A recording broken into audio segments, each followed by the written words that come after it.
星期嘅梅雨天氣，香港喺6月11日下午開始不停咁落傾盆大雨，直至星期日上午喺24小時之內，雨量高達15英寸咁多，結果造成嚴重雨災。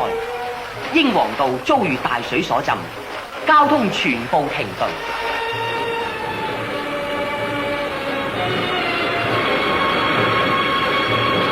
洪水穿房入舍，然後由明苑西街洶湧衝落，將70幾架汽車沖毀，堆積喺嗰條街嘅街口處。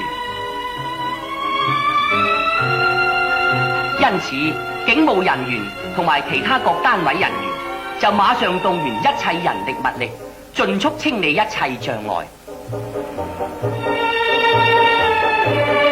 大會堂音樂廳、舞台同埋地下前邊8行座位全部被雨水浸沒，所有舞台電器設備全部被毀。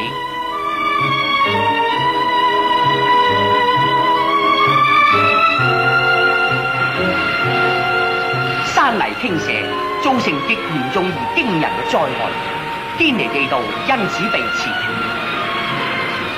半山區車打大廈嘅居民亦因山泥傾瀉被迫暫時疏散。山泥同洪水經羅便臣道衝落去，將整個紀念拿利淹沒。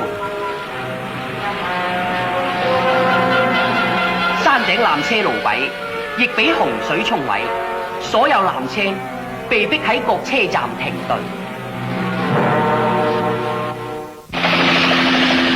當本片攝影員跟隨負責緊急觀察工作嘅直升機出發嘅時候，香港上空仍然落緊傾盆大雨。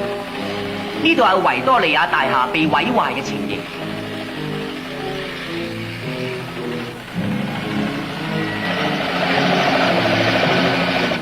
山頂道近馬家仙峽道附近嘅路基完全被洪水沖毀。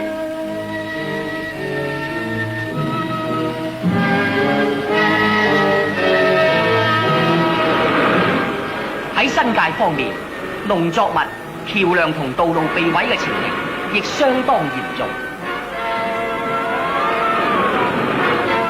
政府已經盡最大努力修理一切被毀道路，仲喺路基被毀部分建搭臨時橋樑，以求盡速使到交通恢復原狀。山頂纜車經過日夜不停嘅搶修工作之後，喺短短嘅8日時間之內，經已恢復行車。